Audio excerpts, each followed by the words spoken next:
Yes, I'm here with Ian again, and we're continuing our Robin Hood series. This one is a little further in the Howard Pyle book called How Little John Lived at the Sheriff's House, and we'll kind of do a little summary and then discuss the story.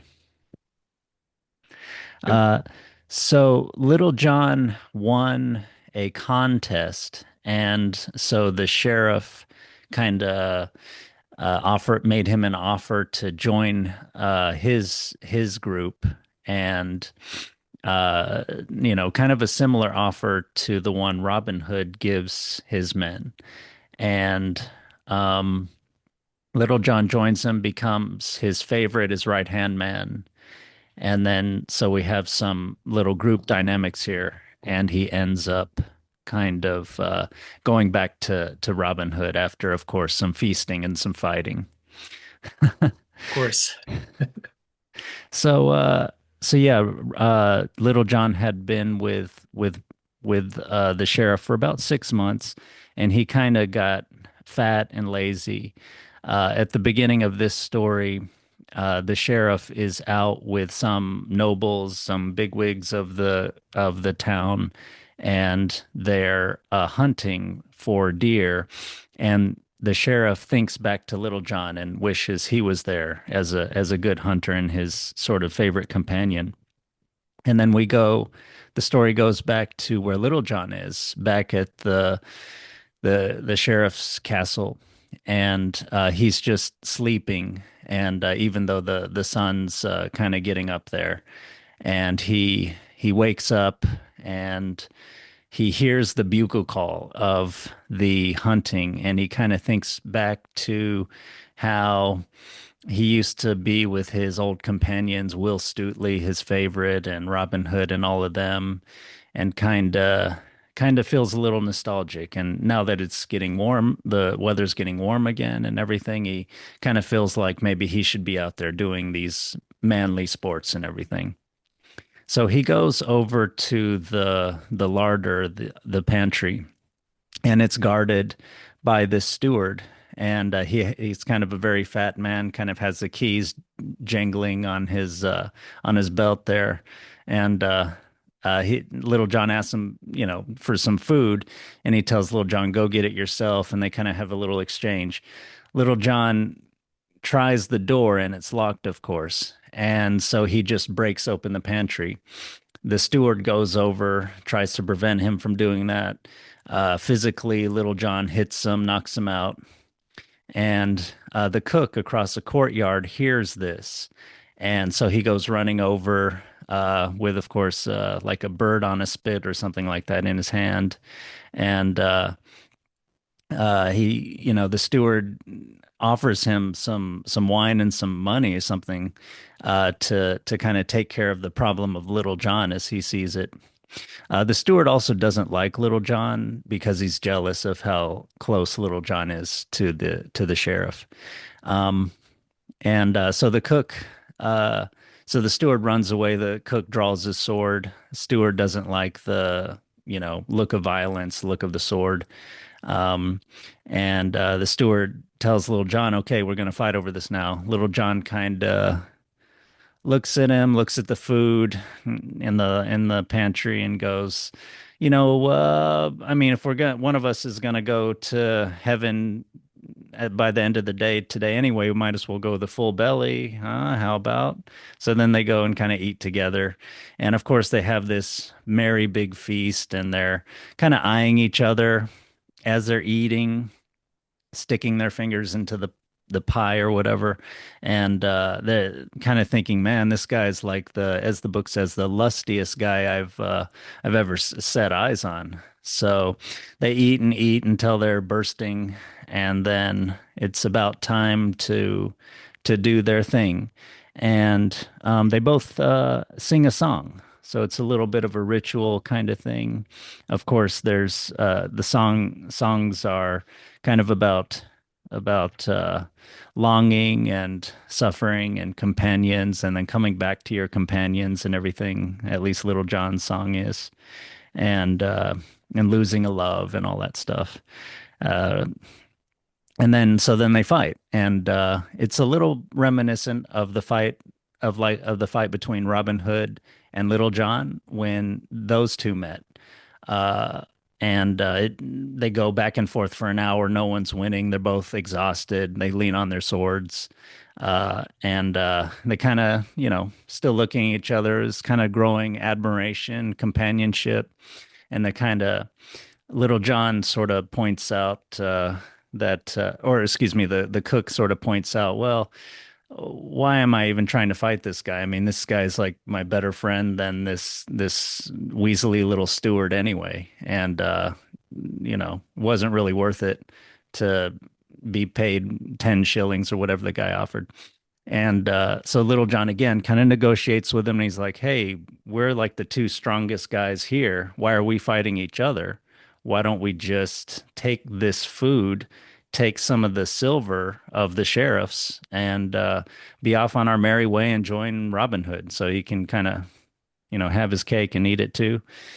And the cook agrees, and so they go back to Robin Hood with all this stolen loot, and they tell them what's been going on. Everybody's happy to see Little John, but Robin Hood is a little grave, as the story says, I think, and he doesn't like how Little John has sort of unjust in the telling of this story anyway. How Little John has unjustly taken things from the sheriff. The sheriff hasn't really done anything at this point to deserve this kind of retribution. Robin Hood kind of tallies up what they've taken from the sheriff or other nobles, and that was sort of tit for tat, something like that. It was in his mind justified, but he's kind of even with the sheriff now, I guess, and this is going too far. There may be something about him stealing food from the sheriff too, which is a little bit different than just stealing the silver. Um, so Little John, kind of decides, on the spot to make it up, and so he goes out to where the sheriff and the nobles are hunting the deer, hunting the hart, and he lures the sheriff over to where Robin Hood and his men are by saying there's this big herd of deer that I was afraid to spook, and you can come because if we bring all these people over, they'll hear us coming and they'll run away. So he kind of goes with them, and then here's the deer and the herd that I was talking to you about, and it's Robin Hood and his men. Sheriff, of course, downcast, doesn't know what to do. They make fun of him a little bit. He's kind of like looking down. And then basically, the Robin Hood kind of has him drink with him a little bit and, drink with the sheriff's own silver and everything, kind of a little bit of a humiliation or a little bit of a kind of sign of dominance or something. And but then he tells him, this is not what we're really about. When I've stolen from nobles and fat friars and on the road or whatever, it's because they've been kind of doing that to the people and whatnot. And this is not what we're really about. So gives them back the silver, and so the sheriff, in being paid back, hauls back this big bag of silver back to the group of nobles he was originally hunting with, and still humiliated, but kind of nothing is really taken from him materially this time. Of course, his pride is hurt again, whatever ego he has left, and he kind of sulks back to. I don't know if he keeps going hunting or, if he's maybe thinks that's enough drama for a day. But yeah, so that was how that was how Little John ends his tenure with the sheriff. Yeah. Yeah, spot on. I really like this one. It was just so like in a good way stereotypical. Like it was Yeah. so like I don't know, boys adventure comics or like Yeah. it felt again, I think I said this before with the other ones, but it feels like an anime or a manga or something. Like it's just these guys like, I'm gonna beat you up. Well, we're friends, but we're gonna fight anyway. That's right. It's a lot of fun. It's a lot of fun. Yeah. That partnered with like the old-timey language is Yeah. great. Yeah. Yeah, I think so too. It's all within this world of there's danger on the periphery, danger of starvation or chaos or violence, upheaval, but it's all within it's still within this state safe kind of cushion from all that stuff. And so, yeah, it's kind of like a children's tale in that way. Yeah. And they're the places where the danger comes in or where things get awkward within that sort of safe area is always dealt with. It always ends up going well because somebody behaves honorably, which is Yeah. both, good children's literature and I think a pointer towards something important in life, even if it's not rationally obvious, still things I think work out better when we're honorable. Yeah. Yeah, I agree. The morality is still kind of in charge, no Mhm. matter sort of what is happening. Things, you know, uh, going against the sheriff, the things are kind of uh, uh, it's not clear what the order of things is, but still, what the order of things is politically. There's still things are in flux, but things are not chaotic because morality is still in the driver's seat. There's still people there's some evil, some cowardliness, but still people, like you said, people act honorably. Yeah. Yeah. And I think it's interesting. I've been thinking about Little John in this the in the chapter right before this that you were talking about, he's in a archery contest of some sort. Um and he goes to that. He's dressed head to toe in red instead of green. So he's changed his color so he's, sneaky. He's not noticeable. But I was noticing this fun parallel with that happening around like this time of year, like the fall in October. Huh. So, red leaves, dressed head to toe in red. And then he goes to the sheriff's house. So he goes indoors and he gets fat and lazy, which I mean, it's sort of a hibernating winter kind of Yeah. and then where we see him again at the start of this chapter, he's yawning, he's waking up late in bed, the sun's already up, he looks out the window and he hears a bugle call. So he hears some call coming from the outside. It describes the smell of the woodbine. I think that's flowers and that spring is here and so there's this like the external world is coming back to life and we see little John sort of waking up in his own life and there's this interesting like interplay which I was going to talk about just that on its own but then you were saying about morality and I realized that you have this. So if Little John is sort of standing in for like nature or something natural, he's active in the fall and then kind of falls asleep, wakes up in the spring. He also in the spring gets a little carried away, right? He's like, oh, I'm so excited. I'm gonna eat all this food. I'm gonna beat this guy up. I'm gonna smash through this door. I'm gonna fight this cook. We're gonna be buddies. We're gonna sing songs. We're gonna get drunk, and then let's steal all this stuff and go. So he's very boisterous. He's got a lot Nice. of energy. Yeah. And then he gets carried away in that energy, and he brings that, the sort of the results of that to Robin Hood, and Robin Hood is like, look, morality, like be a little more thoughtful. Don't get so carried away. Like you shouldn't have stolen from the sheriff. I think there's a line in there about like maybe when Robin Hood's talking to the sheriff or when he's talking to the men, he's like, none of the sheriff's basically the people under him, his tenants, none of them have complained. So he's not ill using them, which I think is the reason he gets to keep his silver. Ah, A couple chapters earlier, Robin Hood shows up as a butcher, and the sheriff doesn't realize because the sheriff's pretty dumb. The sheriff doesn't realize it's Robin Hood, and he tries to rip off the butcher. He tries to like take advantage of this seemingly dumb guy, and so Robin Hood, in revenge, takes advantage of the sheriff and takes a bunch of money from him. I see. So he references that a little bit in this one. I read the earlier chapters just because I like knowing what's going on and I had the time to do it. Um, but again, you see Robin Hood being like, no, we only, I think we started talking about this as him being like a sort of a noble trickster figure.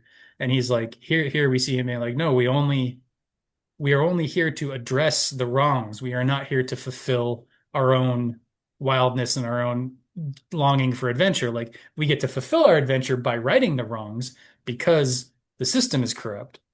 But we don't, he's being very careful not to become a corrupt system himself. Yeah, yeah, thank you. Yeah, that is great. Yeah. Yeah, him so you're starting to say that so the time of year is spring um and little John is kind of waking up and then he kind of gets carried away. But what were you saying before that? You were starting to talk about just he hears the call and you were gonna say something about the literature of it around there. Um, hmm. I think the other thing I had in mind about that was that Little John is sort of, in the thing that I'm just sort of laying out here that's just occurring to me right now based on what you were saying about the morality of it. Um, Little John sort of is enacting the role of nature, the Mm, role of like, because if you think about, if there are no evil people, you know, as a thought experiment, either everybody's good and just does the best that they can, or there's no people and it's just animals and trees and stuff. mm, Like the world's still not fair and just. mm, Bad stuff still happens, but oftentimes it's just a case of like a river flooding its banks or a disease being able to like get into a thing, a population and like cause havoc because their immune system isn't, or a forest fire or whatever it is. Like mhm, that sort of we see Little John sort of enacting the like, oh, it's a natural overflowing of energy that's causing some chaos. mm, Um, to which if Robin Hood hadn't made that right, the sheriff would then have moral grounds to come after Robin Hood, mm, because he's been taken advantage of at a time where like he didn't his people aren't complaining about him. There's no reason for that to happen. So um you sort of get the ideal human behavior of like it's our job. I mean, I think it's even in the Bible they talk about being like stewards, humanity being stewards of the world. Like we're here to sort of care for it and try and make it better, not make it better for ourselves, but make it better for everything. mm, And you see Robin Hood sort of like addressing this sort of natural overabundance, this natural overenthusiasm, so that it maintains justice, it maintains fairness. Um, I don't know if that's what you were asking, but I also don't have anything else that I remember sort of in my head. So you can either ask a more detailed question, I could try and unpack, or we can just go from there. No, no, yeah, that sounds good. I wasn't sure what you were saying before. I was kind of uh yeah, unsure, but that was good in itself. Cool. Yeah, yeah. Again, you know, you're framing this as kind of like a boy's tale or sort of like anime or something. Yeah, the one destructive force here is still that of a bear kind of waking a bear like human John, little John, who's not little at all, and he's kind of waking up and yeah, his banks, the waters of a river's banks are overflowing, and so it's not this malevolent force or something in the world, but it does have to be dealt with. And so yeah, so he hears the bugle call and he doesn't go out, he goes to try to eat. And then we have the first kind of a steward of society, of things that humans have by their organization and efforts and intelligence have set up. So we have a pantry being guarded by this steward, but instead of being someone who kind of has good judgment for the common good, Little John is a member of their group. He's a fellow human being, etc. Uh, Maybe regulate what he eats and give him some food. But instead, he decides to play some petty games.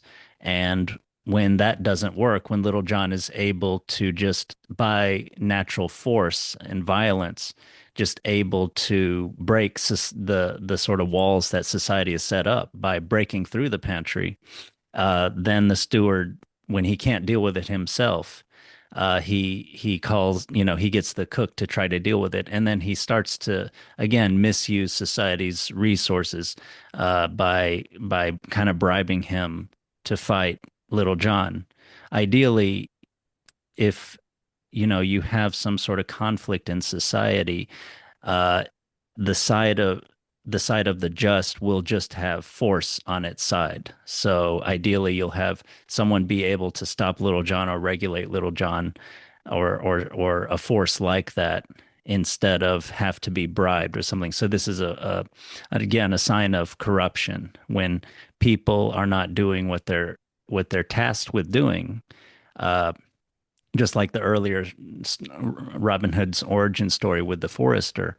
And so things get out of hand. And then you have to do something further corrupt because things have not been set up the right way, because you don't have justice, morality kind of uh, greasing the wheels of the workings of society. You have to try to uh, needle your way through things and kind of make things up as you go along because you haven't been doing things the right way at all. And then so the two forces of physical strength, Little John and the cook here, which that's a perennial kind of thing in society, how to make sure those who would be the army defend you and don't overextend themselves and also don't prey on the population. So then they end up kind of realizing, hey, nobody's watching us here, and why are we fighting anyway? Let's just take all this stuff and just make off with it. We're the strong guys. So that's just what nature would do, right? That's the bear takes the food that's just there because the bear is strong. That's sort of the law of nature. So Yeah. No, that's great. I got a couple of things to say to that. I think like one, I love the way you sort of lay out the steward as a stand-in for the whole corrupt regime. That, if we are looking at Robin Hood through the trickster lens, and the trickster comes because the social order is unbalanced and those who are in charge are not taking care of those who are under their care. You have a steward who, one, isn't the sheriff, so he's not even within the household. He's not the rightful decider of things, but he's flaunting his authority. He's refusing to feed the member of the household who has a right to food. And from everything they say in the book, like the steward never gives a rational reason as to why. He's just yeah, like, no, I don't want to feed you. Go get your own food. You yeah. you lost your chance. Too bad, you bastard. I Like I very think he gives selfish. a pretext, like so he says like it's too late, as in you're supposed to eat breakfast early. He Mm, finds some little kind of pretext for denying the food. mhm. But yeah, it's not a real reason. Yeah, It's not a yeah. I mean, legitimate reason. yeah. I mean, if you're the steward and there's someone in the household who's hungry and you have the key to the food, like you're not the one that's supposed to be disciplining the troops. You're So supposed to be making sure the food, like you said, you're supposed to be making sure the food. If he had done his job and been like, oh, okay, we can feed you, but let me go get you some food. So he goes in, cuts a piece of the pie, gives him like a piece of the chicken, a little glass of drink or whatever, a little bag of meat. I don't know what they're drinking. And he yeah, brings that and he's like, here's your food. Then Little John would be like, okay, and he'd eat the food and he wouldn't be smashing everything. yeah. So yeah, yeah, exactly. And then unless you have something to say to that. No, no, go ahead and go ahead. Okay. The other thing you were saying about the cook, I thought that was also really cool. Just um, you have sort of the caste system of sorts. You have sort of the rulers, and then you have the warriors. And the cook, although the cook is not in and of himself a cook, is not a policeman. He's functioning as one here. He comes in with the chicken on a spit, ready to like smash somebody with it. And then once that doesn't isn't necessary for whatever reason, he puts the chicken down. But he's got a sword, so he's a cook, like carrying a sword with him, which is I found that really kind of out of character, Huh. but it works for the story. Mm. Like if I'm cooking in the kitchen and I'm like trying to roast a game hen, and like especially back in those days, I don't know if I'm going to want a sword in a Seems kind of scabbard. Like cumbersome. I gotta, exactly, exactly. But you're right. He serves the purpose of the steward is unable to enforce the law, so the cook has to enforce. Somebody has to, so he comes in to enforce the law, and he's behaving justly. And he is in his power, and Little John is in his power, and they sort of recognize each other in that way. And I think that's where some of the misdeeds of the steward begin to be kind of balanced out because they see each other. Like the cook does not bow to the steward's illegitimate rulership, Mm. And if he had, then the cook and Little John probably would not have been friends. But the cook is sort of like, well, I'm supposed to do this, and I don't know who you are, but you're causing some chaos, so I'm going to deal with it. Oh, hey, you're actually pretty cool. Yeah, I don't like that steward either.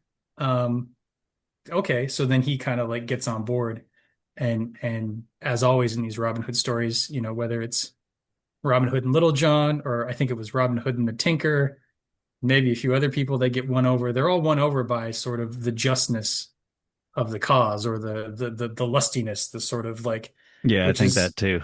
yeah, yeah. Um, which to my mind is just sort of like when you are living according to your own personal morals and you feel like you're having a good life, you usually have more, in a Freudian term, you have more libido, you have more life energy. You're more able to do things, you're more able to focus, like you're just kind of more alive because you're aligned inside. Yeah. And you see that with Little John here quite a bit. Yeah, I completely agree with that last part. Yeah, they're physically vigorous. I mean, so I should say that yeah, the cook maybe goes into the fight partially because of the incentive, the monetary incentive that the steward has given him. But then yeah, it's like the presumptiveness or the fakeness of that motive melts away as they get into their lusty battle. So there is the sort of contest of strength, but sort of a warrior ethos that comes in, but also nature that comes in. And yes, I agree with you that part of that part of that whole dynamic is where the mind and the body are kind of integrated, or that's how I think of it. That, you're sort of integrated as a whole, your mind, your body, the society, other people, and this weaseliness, this petty jealousy of the fat steward kind of playing his games when his initial kind of just tyranny over Little John didn't work, because it's a little tyranny, right? If you play this little game, you don't do your job, you don't help this person out, which is your job, who's a member of your community, and you start to try to uh, step into a position of control over them.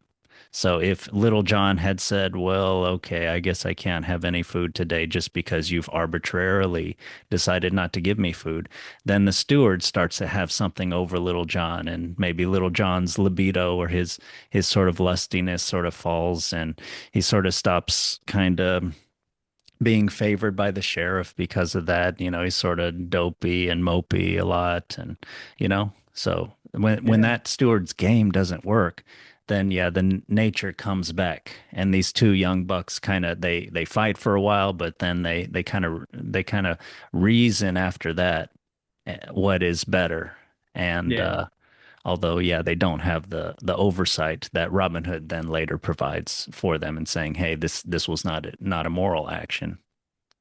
yeah, yeah, yeah. Yeah, and you had when you were doing the summary, you had said something about Little John saying like, well, since one of us is going to die, why don't we eat first? And I feel like it's like a call to something common, like, hey, I see you. You're a person, I'm a person. We both need to eat. If we're gonna die, don't we both want to make sure we eat something nice first and we can go do that? Like there's a comradeship, Mm. camaraderie. That's the Mm. word. So there's a camaraderie there. There's a commonness of like seeing the other person as a human and caring for their needs that, as you point out, the steward completely bails on. He doesn't care. Uh, He wants to be the yeah. tyrant. He doesn't want to take care of others. So the first act that little John does towards the cook is this call of camaraderie, of common good. And they eat together. They're both stuffed. They're both impressed by how well the other one eats. They're both impressed by how well the other one drinks. And sings. And then they sing. Exactly. Exactly. And I think I had something I wanted to kind of pull from those songs. Let me see if I can get them up on my phone here. Thank you. Yeah, I was hoping you would. I glossed over those kind of terribly. Oh, no worries. They're a little strange, and I wasn't sure. I think the only reason I even looked at them was because they were like, what do what is there? What is here? Is there anything here? And so I dug a little bit deeper, and the cook sings a song called "The Song of the Deserted Shepherdess." Mm, And there's sort of three stanzas. It's this shepherdess who is sad because shepherdess Fair Phyllis is sad, and she cries to the willow tree. mm, Uh, I'll take thy branches fair and twine a wreath to deck my hair, which is, I don't know about the willow tree if it's, in medieval time it was symbolic, but I can definitely see it being the weeping, the sort of the willow trees always have this sort of like falling feeling to them. mm, And so she's sort of symbolically showing her grief by this crown on her head. mm, And then she says, my Robin has deserted me, which I thought was interesting because it's, we're Robin Hood, so the name Robin kind of carries a little more weight here. mm, And so the second stanza, first stanza, she's sad. Second stanza, she says why she's sad. Her boyfriend uh, left her for somebody else, mm, and she's still making things for her hair. And then the third stanza is coming from the sea, as good as if he were the tide. Young Corydon, which I guess is another name, comes over and sits beside Phyllis, and presently she changes her tune and stops moaning to the willow. So assume it's fair to assume this Corydon guy is pretty chill. mm, She seems to like him. She sort of gets over Robin. But what I see there is this would be more neat if they switched the names and Robin was the one mhm, who like comes over at the end. But you have this woman who's sort of been left, whose partner behaved poorly. mm, And then another partner comes back and she's like happy again. And mm, so there's a little bit of a mirroring of John under the sheriff mhm, and then John under Robin. It doesn't quite work because, like I said, the names are wrong and John was the one that left, but there's still this like move from one to the other one that makes you happy, right? mm, And then in the second song, it's a lot more stanzas. This is John singing to the cook. It's about King Arthur, but the whole point of as far as I can tell, the whole point of this song is um, this knight of Arthur's, uh, this good stout knight. He loved a lady fair, but she didn't want anything to do with him. And he left far away because he was sad. And he goes far away and he leaves this sort of dismissive woman. And he goes and he's sad and he cries and he moans. But still in his heart, he felt despair. Wait, let's see. But still his heart did feel the smart and eke the dire distress, and rather grew his pain more sharp as grew his body less. Okay, so he's still feeling sad at that point. Um, and then he goes back to where there was good drink and merry company, and soon ceases to cry and is happy again. And so there, I think that's a pretty fair accounting of the cook, of like the cook's not in love with somebody, but the cook is in a relationship with the sheriff and with his steward who don't seem to really care about him. And the sort of the moral or the directive, the teaching of the song is like, hey, if you're sad, go hang out with good company and you'll cheer up. yeah. And then, that's basically what happens to the cook.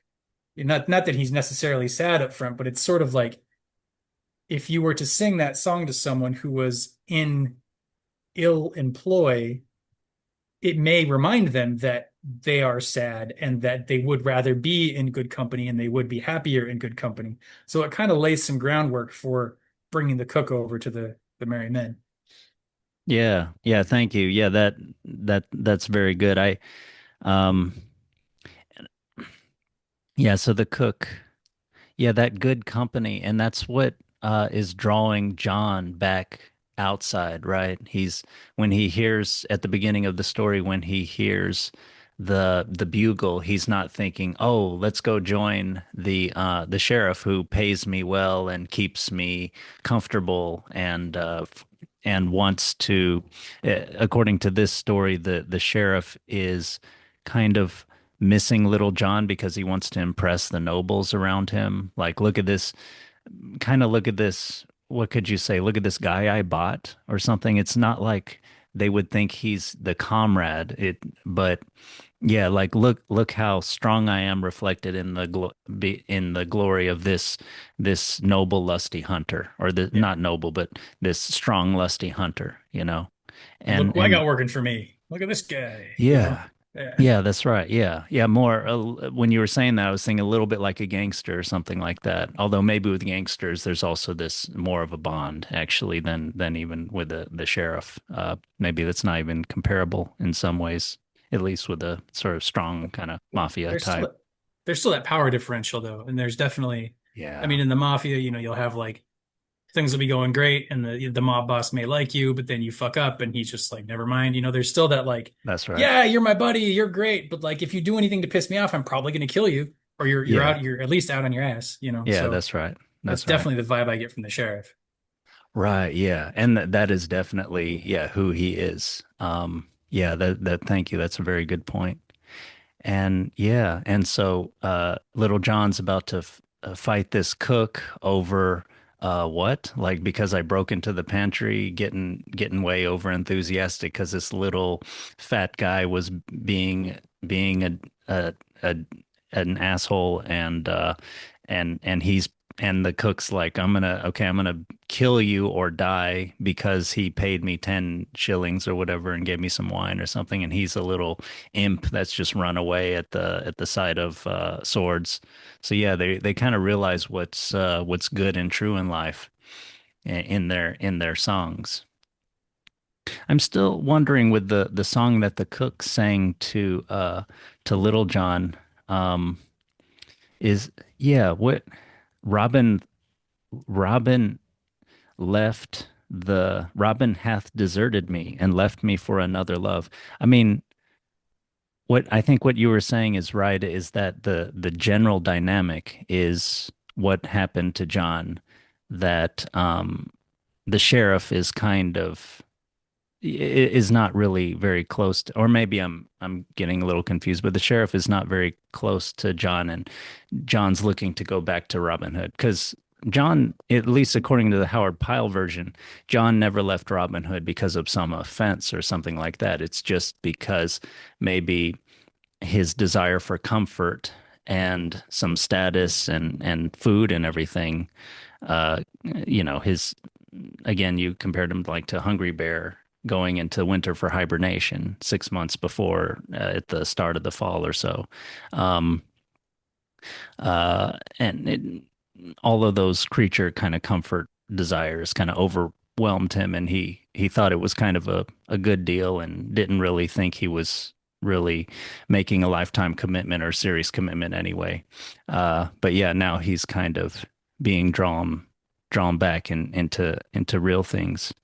But I thought with this first song from the cook, I mean, is he trying by naming the one that left uh the the sort of narrator or the main character of the song, is he trying to kind of isn't he kind of trying to say to Little John, hey, Robin left you, and now this other young Corydon uh, will be just as good or something like that. It kind of doesn't matter.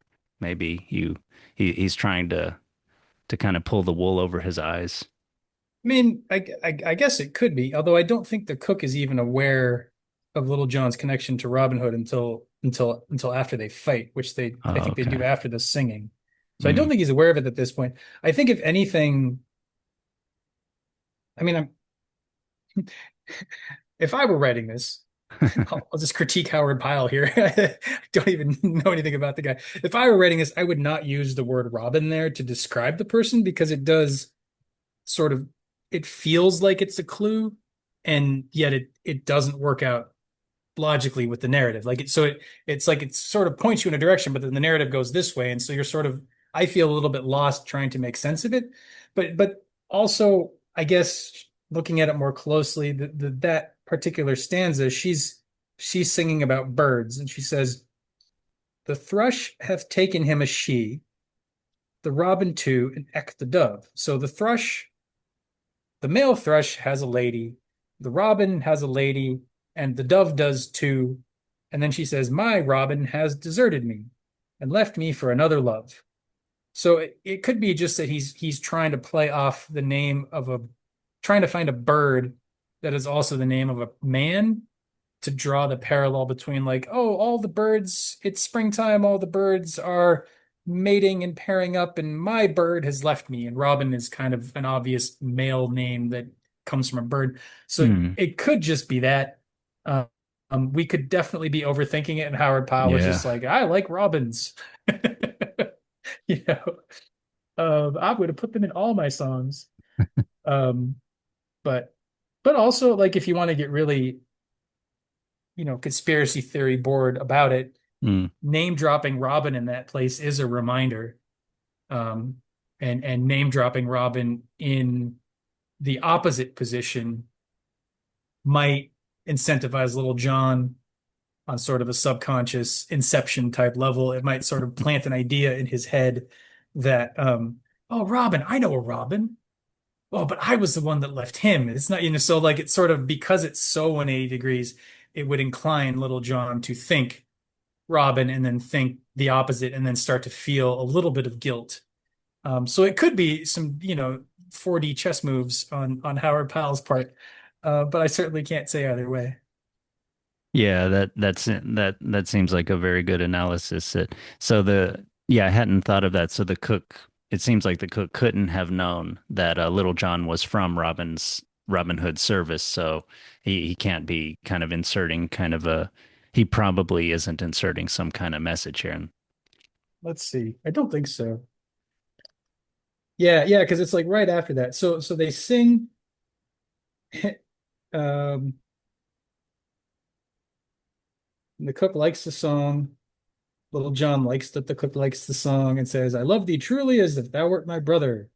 Cook says, "I love thee too, but the day is drawing on and I have to go cooking. So let's go settle this fight." And they fight a bunch, and they fight for an hour and more, neither striking the other a blow, though they strove their best to do so. Um, Ever and anon they rested panting. After getting their wind, as if they would go at it more fiercely than ever, Little John cries out, "Hold, good cook." And Little John says, "Truly thou art the best swordsman my eyes have ever seen." And they both sort of agree. They've impressed each other. And then, yeah, and then Little John says, "It seems to me that instead of striving to cut one another's throats, it were better to make us companions. What sayest thou? Will you join me in Sherwood and be part of Robin Hood's band?" And he tries to sell it. "The merry life, 7 good score companions, 3 suits of Lincoln green every year." And the cook says, "Thou art a man after my own heart. What's your name?" Um, they call me Little John. And the cook says, "What? You're Little John and Robin Hood's own right-hand man? Mm, Many a time have I heard of thee, but never did I hope to set eyes upon thee. And it's even like, and wow, and that's you." Like he seems very impressed. Yeah, it says the cook seemed lost in amazement and looked upon his companion mm, with open eyes. And John says, "I am indeed." So there's this sort of a Little John coming back into his own moment and being recognized. Somebody's mm, like, "Oh," and the whole myth that Little John has cultivated amongst the people is sort of brought back and presented to him on the face and through the expression of this cook. mm. Sort of like, "Oh my God, you're Little John." Um, and then yeah, and then they leave. They, um, Yeah, they leave with their loot. Yeah, they leave with their loot. Food, as much silver as they could lay their hands upon. And when they had drunk their fill of, I think, wine, whatever sack is, I think that's like cheap wine, or like, or easy wine, recent wine. Wine cooler. Um, yeah. uh, Wine spritzers. Then they run off into the woods. Yeah. And Robin Hood is very happy to see him. Oh yeah, you were saying something about, let's see if it says, no, it doesn't even say. I remember reading something about Little John. So the archery contest that Little John goes into town to win, dressed up all in red as this alternate character of his. The prize is like two fat cows or something. And I think the sheriff even says, like, I'm going to give kind of a shitty prize, so hopefully this Robin Hood guy doesn't show up. I don't want to deal with him anymore. And Little John's like, hey, I heard that he's given a shitty prize, so we don't show up. So, like, I want to show up anyway. And Robin Hood's like, yeah, go for it, man. I don't want to bother the sheriff, any of that stuff anymore. So Little John kind of goes to town and does that. But then I think he accepts the offer to go into the sheriff's household so that maybe he can play a trick on the sheriff. Like he goes in with this intention of like being sneaky and finding out something about him or doing him dirty in some way. But then it's so comfortable he kind of forgets about it for 6 months. Okay. Okay. Yeah, that makes sense why he'd go in there. I didn't realize that from the previous story. Yeah. Okay. Yeah. I think I don't I'd have to I'm not going to go scrolling through that right now, but that's what my memory is telling me. Um Yeah. But either way, yeah, the tone of his going into to the sheriff's service was very light and playful. He was never really, when he comes back, that's shown by the fact that when he goes back to Robin Hood's men, they just welcome him with open arms. It's not like you traitor, we gotta find out what you're really about. yeah, that's a good point. You would think after 6 months of him being at the sheriff, somebody would either been like, "Hey, what are you doing? Why are you hanging out with this guy for so long?" Or they'd be suspicious or something. But Yeah. nope, everything is always perfectly good amongst the band of brothers. Yeah. No suspicions. Yeah. Yeah. Um, yeah, and then what? Then they go. Oh yeah, so little John goes to the sheriff, and the sheriff says, "Oh, Reynold Greenleaf, which is Little John's fake name. Mm. Where have you come from and where have you been?"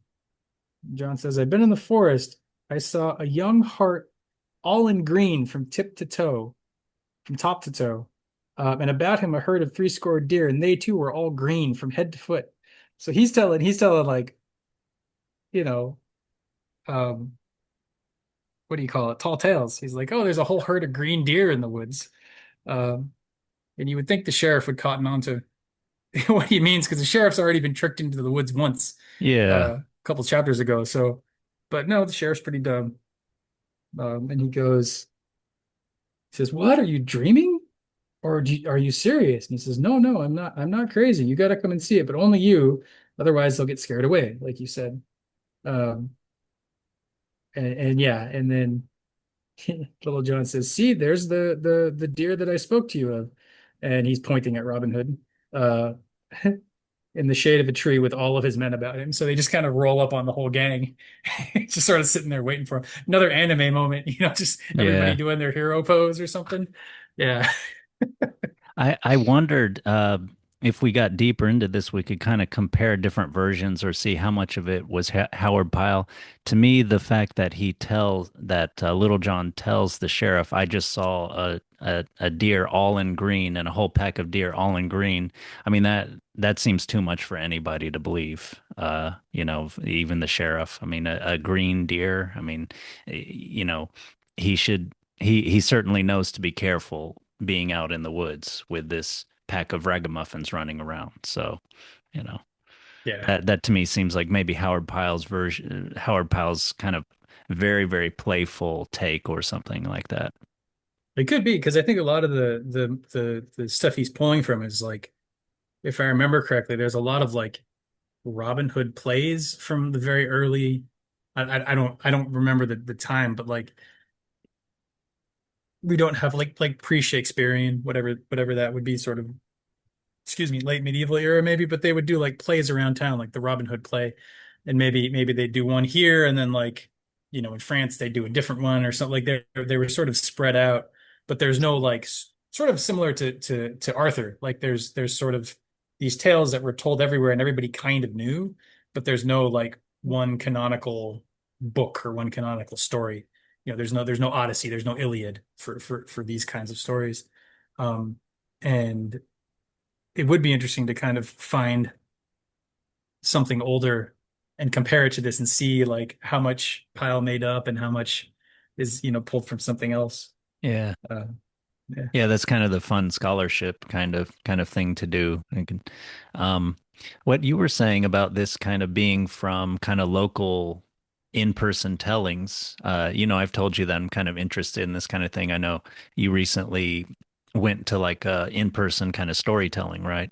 Mm, And mhm, mhm. um, and it's interesting, by the way, you had said that one or both of those storytellers had gotten a Grimm's tale. So it's the Grimm's brothers interviewed people, got the living story from people, wrote it down. Someone a couple hundred years later or something, read it and reenacts it, bodily and kind of from their spirit, from not trying to get too woo or anything. I'm just saying, like, that's there's like a person.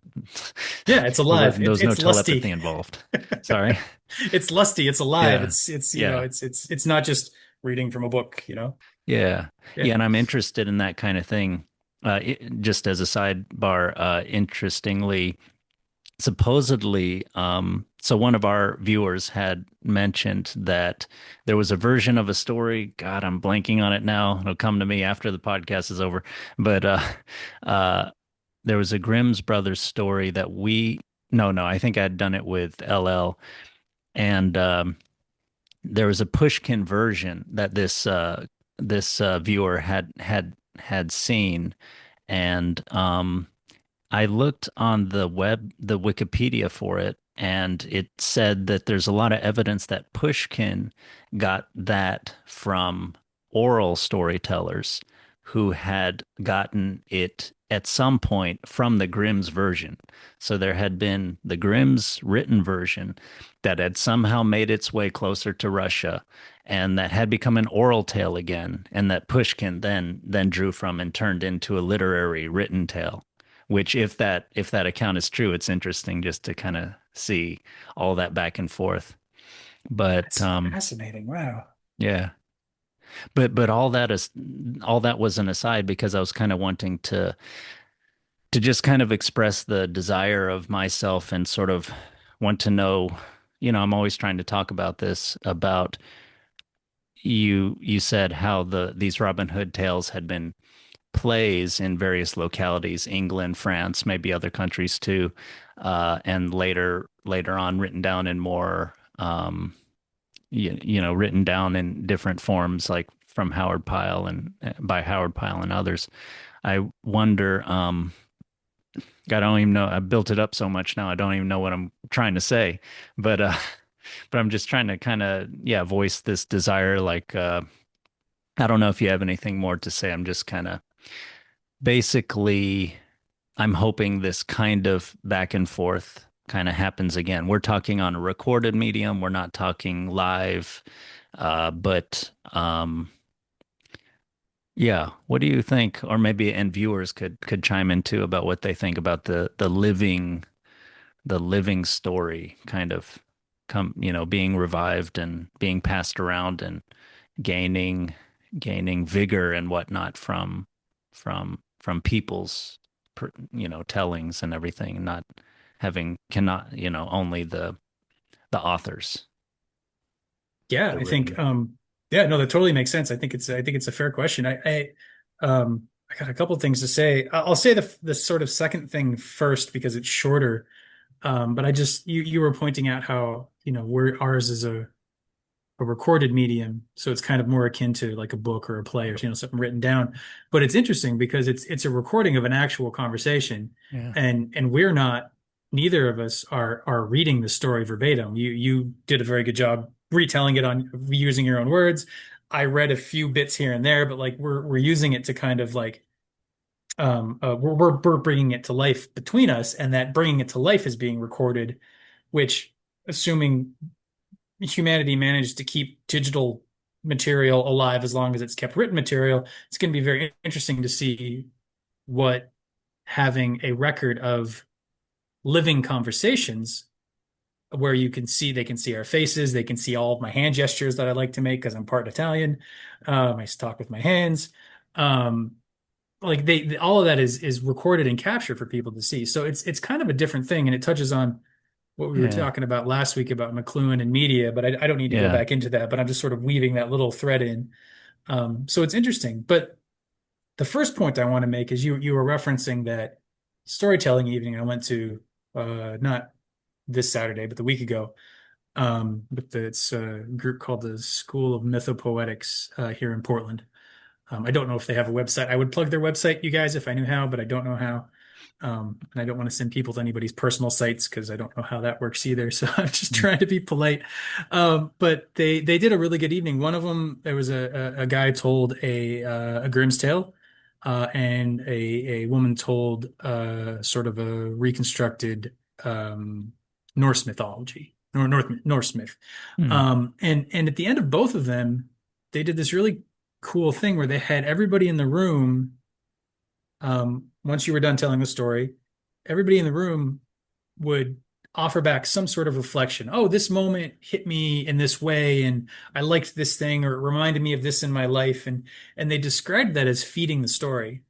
So, sort of like you call the story up to entertain you all through the medium of the storyteller, through the mouth of the storyteller, and the story comes and it does its thing, and in doing its thing, it gives out some kind of wisdom or some kind of lesson or some kind of Yeah. perspective. Yeah. The story feeds you by the telling of itself. And Yeah. then at the end, you feed the story by giving some sort of a feedback. So yeah, if anybody's wants to jump in the comments and feed the story a little bit, I'm sure the story would like it. Yeah, Um, thank you. I think that's a brilliant way of thinking about it. I think that's true that yeah, you need this feeding of the story. It's sort of different from a lecture or something where I mean, lecture often has comments back and forth afterwards, but I'm just sort of simplifying it as in a lecture that's just going one direction and it started off as this thing and it stays this thing when it meets other people. But what you're talking about is something, yeah, going back and forth, something evolving, things being cut, things being changed, reversions back when some things don't work, or and then geniuses maybe every once in a while come forth and they turn, they find something in it or they combine it with something and brings forth a new kind of life. I said this is like an evolution. So they bring forth maybe like a new subspecies of this species, or even a new species, and that species ends up feeding an entire culture or something like that. So Yeah. yeah. I was gonna argue with the point you said about genius, because I was like, every time you tell the story, you're evolving it a little bit for Mm, you and for your audience, and you can switch and you can change, you could forget something, mm, you could add something that wasn't there. But then you were like, it has a huge impact on the culture. And I was like, oh yes, that's a genius level. Like being able to impact your culture that way is a different kind of a thing. But I do think every time you tell the story, it comes to life. And I think that one thing I think that is really interesting about that sort of tradition, or that way of managing the stories, feeding the stories that I was just talking about, is like, in the very least, if I listen to a story and I'm like, oh, that was a fun story, and then I go home, I might forget about it. It might not stick yeah, in my head. But if I listen to the story and then I engage in a discussion with yeah, other people, and I'm like, oh, how does this story apply to my life? And I think about it and I see how it applies to other people's lives. And like, it feeds the story, and like, oh, the story is this entity and we're feeding this entity. It's sort of a ritual, as if the story were like a spirit or something. We're making yeah, offerings, but it also feeds the story in your head. It implants it more deeply. It ties it yeah, more closely. The medicine of the story gets implanted more into your life than just this thing, this fun tale that you hear. yeah, So it kind of feeds the story, like the story gets transplanted into your system, and then you feed that transplantation, you help take it in a little bit more, yeah, um, so that the medicine of it can really get deeper into you and start doing its work. So yeah. I hadn't thought of it that way, but that's really something, I forget what it was. Something you said sort of sprung that up for me there. Yeah, and you're talking about what we're doing in the and conversational podcasts or maybe other podcasts kind of being some kind of version of, even though it's recorded, but some kind of version of living story or living I don't know if this logos applies to this or not. Maybe that's more specific a concept or something like that. But some kind of living word, a story with a structure and certain characters, but it comes to life in the telling. And um, I'd like to think that's what we're doing here. And you mentioned people can comment, and some people do comment, and I've always viewed that as kind of uh, part of part of the dynamic of what we're doing. And I don't think just so there's like you and I are talking now and it's not going out yet. Later on, people are hearing it.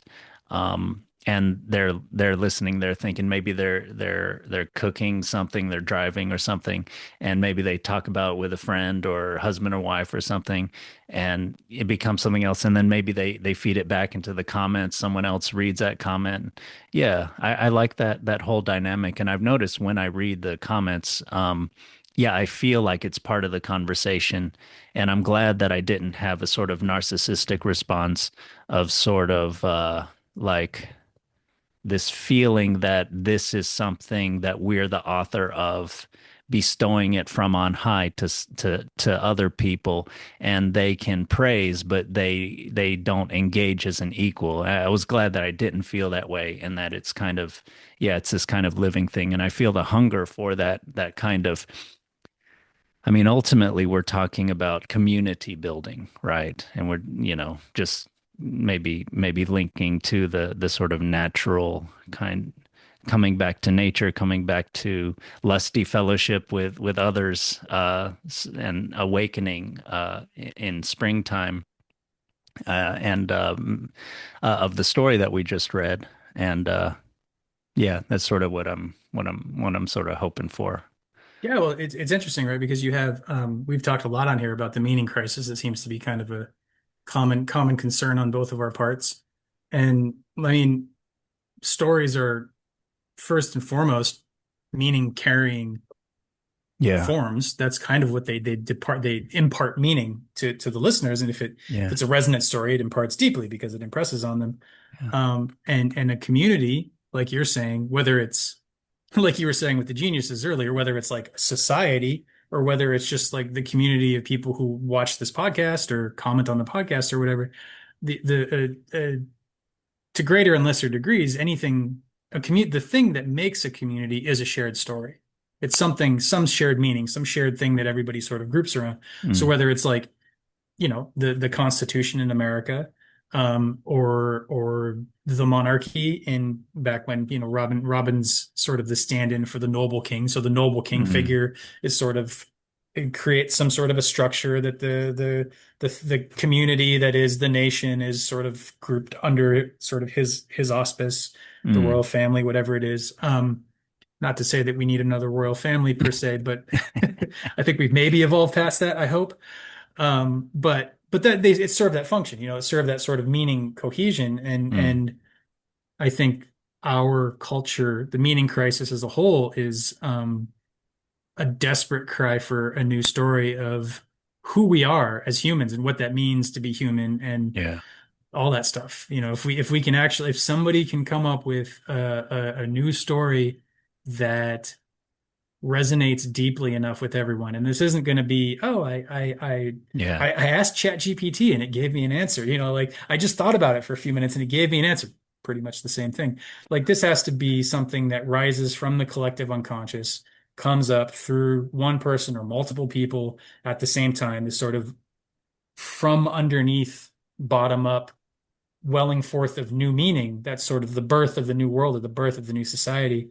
Um, I think, in the very least, I think Western civilization is desperately calling for that right now because so many of our institutions are dying because they're based on a story that not enough people believe in anymore. Whether yeah, you want to say that that's the church, the Bible, because that was the sort of pillar of Western, the center pillar of Western civilization for a long time, or whether you want to say science. A lot of people are a little skeptical of science these days for some good and some not so good reasons. It's kind of a gray area.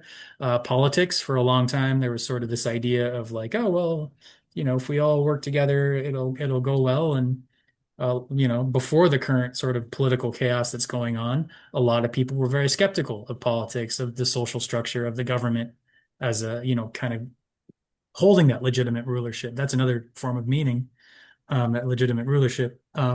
It's a story that we tell ourselves, even if it doesn't have a, beginning, middle, and end. It's still a cohesive thing, Yeah. and we don't have that right now for whatever reason. My hope is ours is going through some sort of a alchemical process, sort of a death and a rebirth, sort of a something new is coming, so something old has to die for the new thing to come through. And birth, death is a painful process, and we're going through a lot of pain right now. But it's my hope that it's because something new is coming, and that the something new is, well, I'll actually rephrase that real quick, and then I'll stop talking. I've been talking for a bit. Um, Something new is coming. I don't think that's deniable. I hope it's something good. And I think that the thing that makes the difference between it being good and bad is how much we willingly participate in the birth process of trying to make sense of this new thing and bring it forth in ourselves as best as we can. If we can do that, we ensure every person that does that ensures it's better by like that their own personal little effort. And maybe enough Mm. of us together can kind of create some sort of a overflowing, some sort of a, a little John in the spring moment. Only let's not smash down doors and maybe not steal from the sheriff if we don't have to. Unless the sheriff's being naughty, then we take from the sheriff. Um, but yeah, that's, I did say I was going to stop, so I'm going to stop. No, I think that's very good. Yeah. Uh, I think it's Harold Bloom, Yale literary scholar. Anyway, last name Bloom, Harold, yeah. been talking about how we don't have shared myths anymore. I think he's been talking about this since the 1990s or maybe earlier. And yeah, and you say shared stories, and I'm thinking yes, and especially even shared myths, something that John Vervaeke has talked about a myth as not in our and this definition shows our meaning crisis because we tend to think of myth as something that didn't happen that is an explanation of natural phenomena that ignorant people in the past shared with each other because they didn't know what volcanoes came from or whatever, you know. But John Vervaeke is maybe more of a Jungian kind of definition of a uh, a uh, a perennial pattern in human life, and so it's this story that doesn't make sense because on the surface because people don't come from snakes and what the hell is this even about? But yeah, psychologically and sociologically and so forth, it's a myth that came in that's a distillation like you're talking about from the people from the group and some and this is where the two definitions of genius I think come the genius of the people and then some individual geniuses that are able to tap into that and to articulate it in a particularly good way a Homer or even maybe a Shakespeare would be but something like that where they can articulate it succinctly and that it sticks and the people go yeah this is the thing and it proliferates and it yeah unites everybody with this sort of shared myth. Yeah. Yeah. I love this stuff. I got a bunch I could say to this. I'll try and hit them all, but very shortly. First thing I want to say is I've heard, I forget where I heard this. And if it's somebody who I should be quoting, I do apologize, but I've heard it said that it's not that so-called primitive people were dumb enough to take these stories literally. It's that us modern people are too dumb to take them metaphorically, figuratively. We're too Hmm. dumb to see the meaning because the meaning isn't obvious, it's hidden. Yeah. It speaks on a level that isn't rational, and we Yeah. can't see that. And because all we see is rational, and we see that it can't be rational, we assume that these so-called primitive people judged it rationally the same way that we judge it, Hmm. but they had other means of interacting with story and meaning that we've lost is sort of atrophied in us over time. And so Mm. we can't even really easily access the levels. Although I think with enough analysis, you can kind of start to dig in there and find where the story is still alive and start to feed it the way we've been talking about. But just culturally speaking, when somebody, talks about, Adam and Eve in the Bible, it doesn't make sense. How could there be two people that everybody and the snake and what's this apple thing? And it's totally dumb. It's like, no, it's an allegory. It's a parable, So that's one thing. The other thing, and I'll stop after this real quick though. I'll stop after this, but real quick though. I think it was Young or Campbell said that myths are social dreams in the same way that dreams come with some sort of a message for us from the depths, that myths are something that come from the depths with a message for us. Yeah. And I think the and then I think that maybe you know about this. I don't know because I think it's from Plato, but I'm not sure. And if you don't know, then neither of us knows. It's totally fine. But I think I remember the Greeks holding up mythos as a complementary other to logos. Yeah. And so there's sort of logos being sort of this like conscious awareness, and mythos being something more chthonic, if I can use that term, more from the depths, from the dark, unexpected. Um, I'm not really an expert in that area, so I can't speak to, but all these things do kind of point to the idea of myth as something other than rational storytelling, something deeper, more symbolic, more holistic, that doesn't make sense maybe here, but you can feel the truth of it here and in your bones. There's just this yes that rises up from the body. And I think that's what we need. And I don't know that we're equipped to really bring that forth as a society. I think it may take some pretty heavy work of, questing for the grail in the wasteland kingdom for a long enough time, until somebody manages to ask the right question at the right time and bring some sort of healing. If I can fall back on a different myth for a moment. Yeah, yeah, I think that's right. I mean, I would quibble with the definition of rationality. I think rationally, with a different idea of rationality, you can understand these stories. I recently heard Vervaeke somewhere give a good formulation where it's something like rationality is knowing when and to what degree and how to be logical. So I think that that's a very good way. So when you're Mm. you're hearing this story, you're not saying, "Oh, this story purports to map onto physical reality, and snakes cannot change into humans, so anybody who listens to this story is an idiot." But I think a more wisely rational person would go, people have been telling this story for a long time. Maybe there's something to it. Let's listen. Oh, this person I'm talking to doesn't seem to be a total idiot. So maybe let's talk about it. Oh, and then kind of like you were saying, you can rationally kind of think about it. And a rational person would also be know that I have an unconscious mind and, my life is not just 2 + 2 = 4. And then to know to kind of, yeah, not be, and then even if your logic, if your narrow sort of modern logic starts to take over and you go, the world doesn't work this way, you can reflect on that and go, wait a second.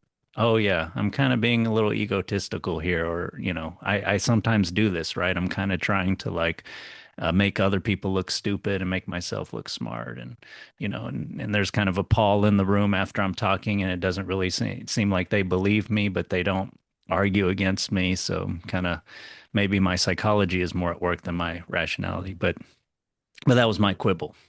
Uh, No, that's fair. And I just want to say really quick, I love that distinction you brought up of rationality as being knowing when to be logical. Because so often the two are combined. It's this, yeah, they're synonyms. yeah, I think that I really like that definition too.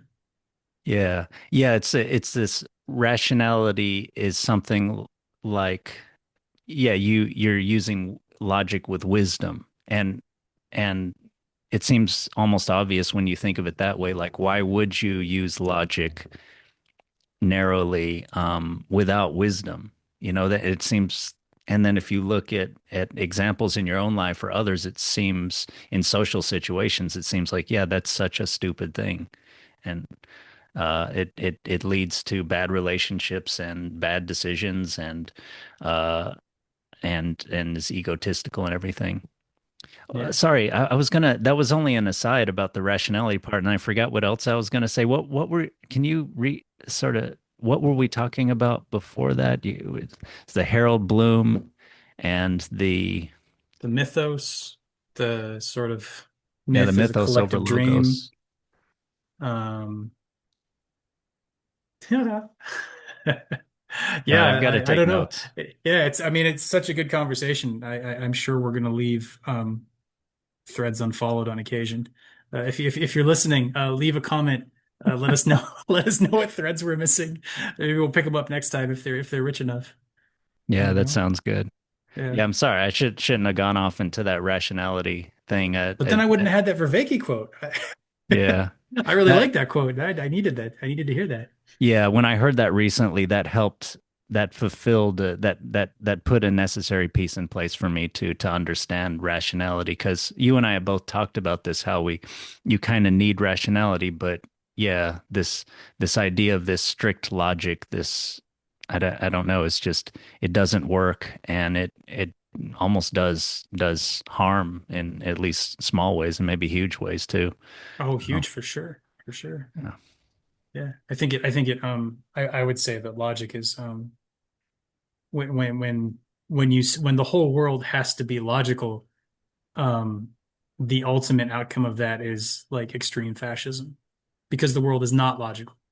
And if you insist that it is, if you even if you don't insist that the world is logical, like that the world behave in a logical way, if you just see the world only through the eyes of logic, and that's the only sort of filter that you take, you relate to the world with at all, you will incline yourself towards needing to put your will onto other beings because they're not being logical and they should be logical. If you don't have an appreciation for your own non-logical wisdom or your own non-logical emotional needs or your psychology, if you're not aware of that, then when other people are behaving in that way, you're going to insist that they be logical because everything else is a failure. And then people that's you either accept illogical behavior um or you don't. And if you don't, then you have to stop it. And then you're trying to stop people from doing what's natural to them and not for their own benefit either, but just so you get to have the world behave the way you want it to. And we're in Italy in the 40s with the trains running on time and everybody too afraid to say anything about how unhappy they are. Yeah, yeah. That reminds me of the Lois Lowry story, The Giver, which is kind of about this imagined kind of perfectly communist society in the future where science has advanced enough to where they can have true communism. And one important part of that society is that they have a rigorous training in the use of words. Words have to be used in this certain way.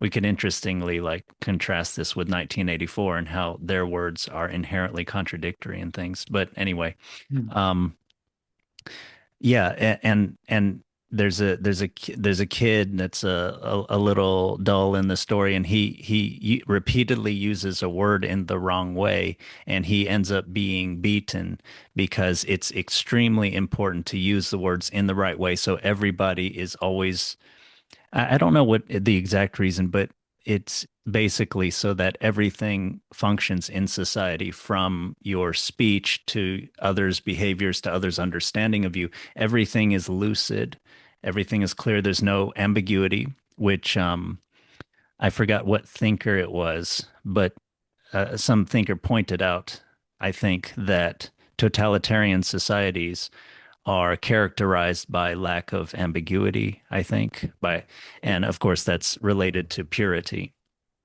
Uh yeah, but yeah, that's all I wanted to say is Oh, just okay, I this wasn't. I was just totalitarian, agreeing. this Yeah. ultimately logical, yeah, this narrowly applied, always applied logic is just it just flies in the face of nature, right? I mean, you can't even tell jokes, right? You can't even do double entendres or anything. So many things that are very useful for human flourishing, for social relations, for group dynamics, for personal happiness, you have to throw those out the window because those do not serve the narrow purpose that the the totalitarian fascist ruler has bestowed, or I don't know what the right verb is, but has uh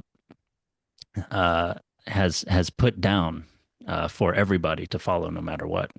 Yeah, it's interesting. It's interesting because in bringing up the story of the giver, you're talking about a sort of a communistic society, and the totalitarianism there is like we all have to abide by this structure so that society runs smoothly, and you're Yeah. impure if you do not belong to the structure.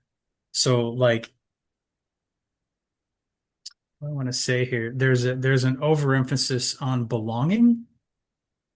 You must belong to the society. If you do not, then you have failed. Um, and therefore you're outcast or you're killed or you're imprisoned or whatever, something bad happens to you.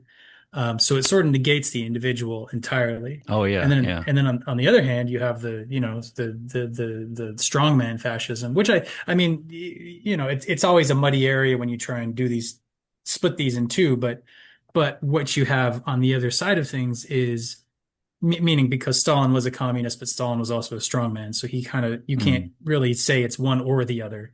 But he kind of had both, I guess. But the strongman fascism is like it's the will of the individual over anybody else, and then so it's sort of emphasizing the individual over the group, and then the strongman, the dictator, becomes sort of the place that everybody projects their individuality onto. Oh, he'll take care Mm. of it. If we just do what he says, if we just act as limbs of this person, then so it's all about like the will of the person. He will decide, he will do the thing. That's what we follow. Um, I wish the world would behave in such a way that it did everything I wanted it to, but I'm Mm. not strong enough. We need a super individual whose will be that strong, and then we'll all enact that together.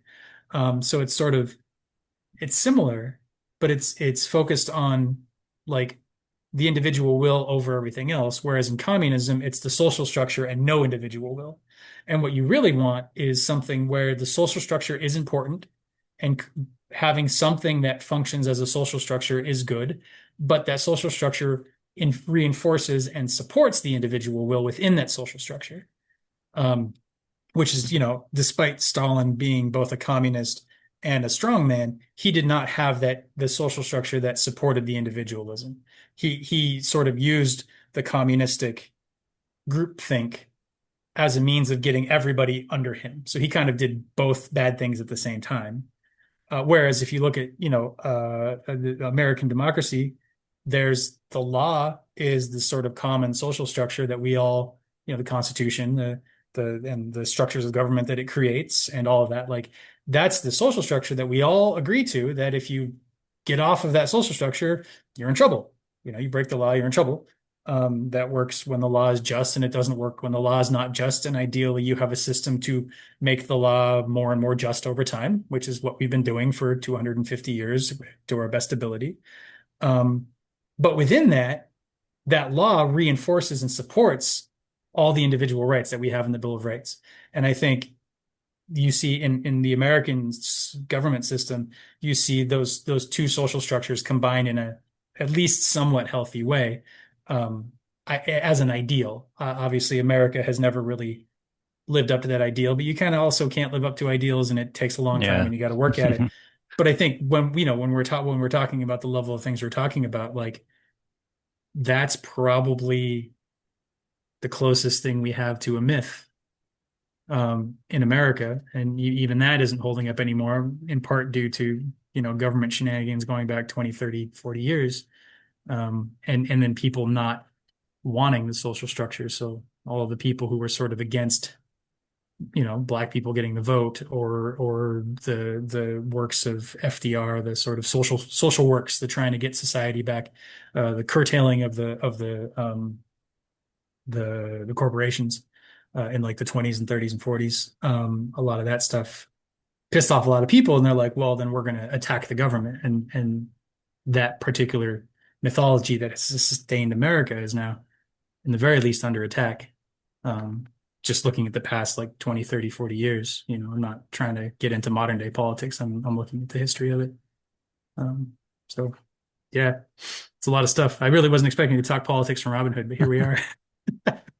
Yeah. But yeah, everything politics is implied with most or all of the stuff that we're talking about. There's the lower level of people getting along, people mutually supporting each other, the being some structure, some control, some rules, and some individuality, some impetuousness or just impulsiveness. I didn't mean to say impetuousness, but impulsiveness.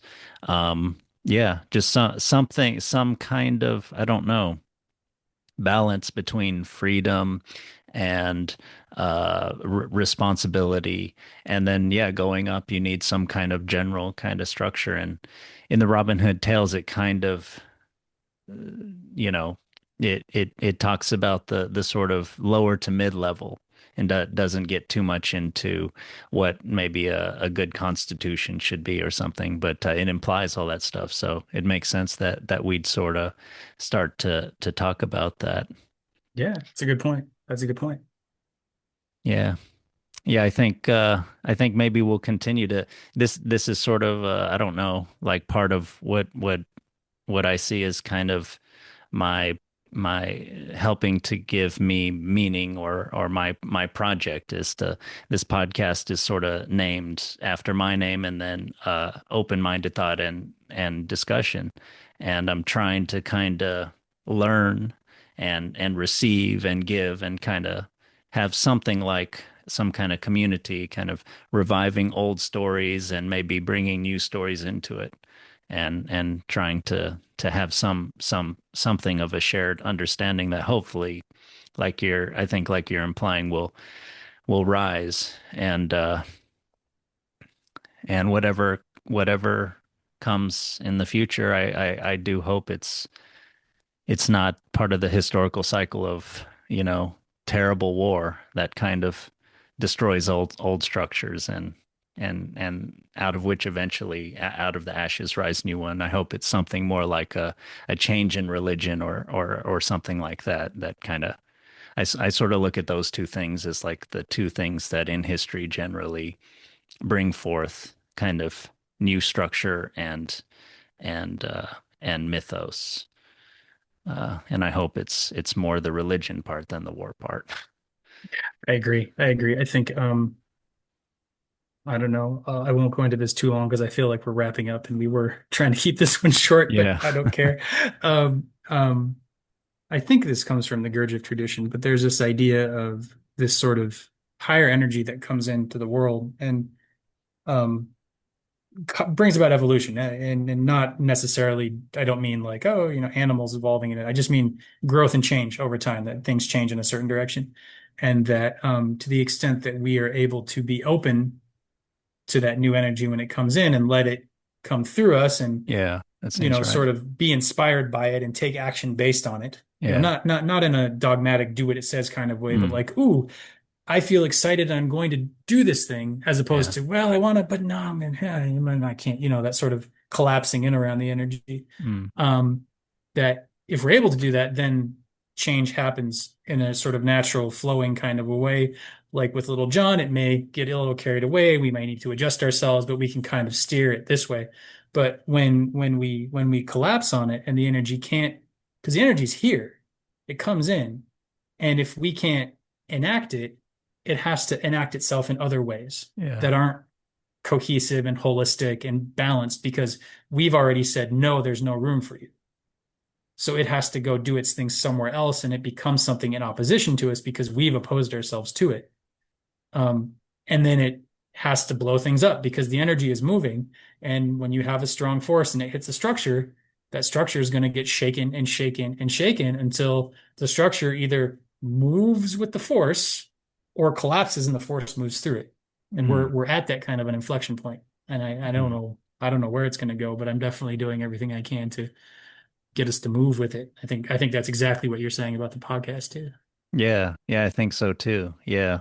And I think that, just like in the name of the podcast, it's a discourse, dialogue, discussion. If we can keep talking, kind of, we can move this energy, mental, physical energy. We can, like Little John and the cook, see each other as friends and not as enemies in a corrupt and sort of lifeless and sort of petty motivating motivation system, and sort of see each other as friends, nature, and then yeah, and then we have some sort of Robin Hood to rein us in when we go a little too far, and then we can make up for it and kind of kind of do what needs to be done.